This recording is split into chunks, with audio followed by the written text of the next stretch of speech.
Alright, so earlier today we had the Zenless Zone Zero 2.1 livestream, and they gave us a good amount of info about the upcoming characters Yuzuha and Alice. So today I want to go over the kit info that we got from the stream so far, just to get my overall thoughts on these two characters here. Now, as usual with these live streams, they don't give the entire kit on the stream, so we'll have to wait for that until it gets closer to each of their respective releases. But I do just want to give my thoughts based on the initial look that we have on each of them. So let's start out here with Yuzuha, who's going to be a physical support character. She has some pretty interesting mechanics here, and let's start out with her EX special, because not only is this an attack that's going to be able to trigger a quick assist when you use it, but it does also describe two of the biggest parts of Yuzuha's kit here. The first one is the Sweet Scare state. So using her EX special is going to inflict this state on the enemies that you hit, and during the Sweet Scare state, Yuzuha is going to deal damage over time to the enemies, which is super nice to just get a bit of extra damage there. Obviously as a support, it's probably not going to be that crazy for the amount of damage, but where you benefit from the damage over time here is going to be through anomaly buildup, because this damage over time is going to have an increased anomaly buildup rate. But the one thing to note about it is that the anomaly buildup from this damage over time from Sweet Scare, it actually does not contribute to the damage calculation for that specific type of anomaly. And this will matter more so if you're using her with anomaly characters, because you will want to get as much damage as possible from those anomalies there. This damage over time can also be enhanced as well by using one of Yuzuha's basic attacks. It seems like she's going to have more than one attack in her basic attack section there, so we'll have to see when her full kit comes out. So either through using that or her assist follow-up, you'll be able to deal an enhanced version of the damage over time, which is also going to be good to get even more damage and even more anomaly buildup as well. And then the last thing about the Sweet Scare state is that the first time any ally hits a character that just got Sweet Scare, the damage over time will swap to that ally's attribute, which is super nice to be able to not only get some extra anomaly buildup, but you're also going to be building up the attribute that you want to build up anomalies for, which is going to be super nice, and it's going to make Yuzuha a really strong character for other anomaly DPSs. So then the second big part of Yuzuha's kit here is her sugar points. So using her EX special is going to give her 2 sugar points, and these points can be consumed when allies attack to deal some extra aftershock damage as well, which is also going to be nice to just get a little bit of extra damage there. And you can also recover sugar points by using her chain attack. They didn't give any other special mechanic for the chain attack besides that, so I did also want to point that out here. So that is the EX special as well as those 2 mechanics there. So now to move into Yuzuha's ultimate. Her ultimate realistically is just a damaging move that is going to recover some amount of sugar points, and is also going to inflict the Sweet Scare state on the enemies you hit as well, which is another way to not only get the sugar points for the extra aftershock damage, but another way to inflict Sweet Scare as well to get the additional anomaly buildup. Next up for Yuzuha's core passive, whenever you apply the Sweet Scare state to an enemy, she's going to be able to buff the entire team's attack and damage, which is really good, honestly, which kind of reminds me of Astra Yao, but I'll talk about that once we get to my thoughts here. But the last part of Yuzuha's kit that we know about that is of importance is her additional ability, which actually has a pretty good condition. You need to either have an anomaly ally or an ally from her faction. And with this additional ability up, whenever you have a certain amount of anomaly mastery on Yuzuha, you're also going to be able to give a team-wide anomaly buildup rate buff, an anomaly damage buff, and a disorder damage buff as well, making Yuzuha a premium support specifically for anomaly comps, which I think is going to be a very strong thing to have.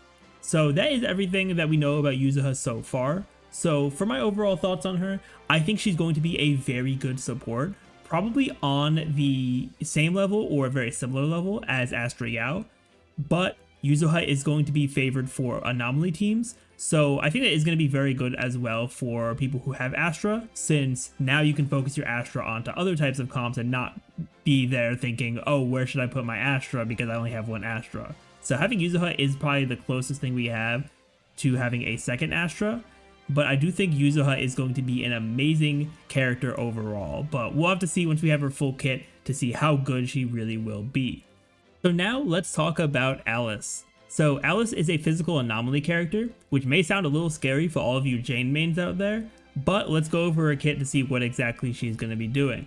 So starting out with her core passive, anytime an ally inflicts a physical anomaly on an enemy, Alice is going to be able to deal additional damage over time to them. And if the anomaly that triggers this effect also triggers a disorder, the damage multiplier of that disorder is going to be increased as well, making Alice a pretty solid option on any kind of disorder team. So next up, they talk about her basic attack, which firstly highlights her unique resource, Blade Etiquette, and this is a meter that's going to have 3 bars on it.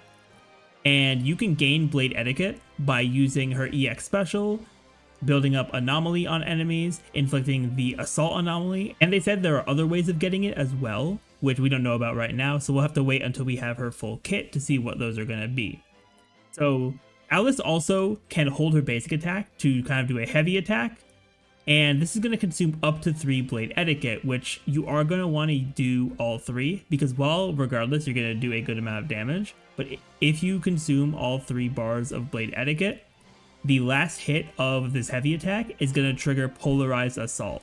And the best way to think about this is the same way that Yanagi's EX special can apply a special disorder effect. This is going to work the same way, except that's just the Assault anomaly. And Polarized Assault can interact with other anomalies as well, so not only can you trigger Assault whenever you want with these 3 bars, but you can also trigger a disorder if you time it with another type of anomaly. And they did say this can also be triggered off field, which is pretty cool, honestly. So there probably will be some other way in her kit to where she can trigger this off field, but we'll have to see once we have the full details there. And then the last part of Alice's kit is going to be her additional ability, which also has a very good condition here. So to activate this ability, you need either an anomaly ally or a support ally, which is going to be pretty easy, honestly, because you're going to want both of those types of allies on her teams. So firstly, with the additional ability, anytime disorder is triggered, that's also going to recover Blade Etiquette for her, which is really nice to have another source of getting that up. Plus, it makes it a little more self-sufficient, since when consuming Blade Etiquette, you're likely going to aim to get disorders going. So you'll get the disorder, and then you'll immediately get a bit more of the Blade Etiquette back. Also, with the additional ability, whenever she has a certain amount of Anomaly Mastery, she's going to get an additional amount of Anomaly Proficiency, which is really nice to increase her anomaly damage as well. So that's everything of note that we know about Alice. So for my thoughts on her, I think she is going to be a pretty solid anomaly DPS. I think she's going to shine the most on disorder comps. And the biggest thing that I know people have been wondering about ever since she was drip marketed is like, oh, what's going to happen with Jane? Like, is Jane just going to be completely replaced? Just from what we know so far, I don't think Jane is completely replaced, since I do think Alice is more so made for a disorder kind of setup. But because we don't have the numbers or anything like that yet officially, I'm not going to fully say that Jane is still 100% fine. We'll have to see what Alice can do once we have her full kit and once we can actually see gameplay of her. But that's going to take some time for them to actually give us some official gameplay. But that is everything there for Yuzuha and Alice. Definitely a very solid character lineup here, and even more solid when you think about the reruns we have as well, which I'll definitely be talking about over the coming weeks here. So that is going to be it from me. Thank you all so much for watching. If you enjoyed and want to see more content from me, be sure to hit that subscribe button. But with that, everyone, I will see you all next time.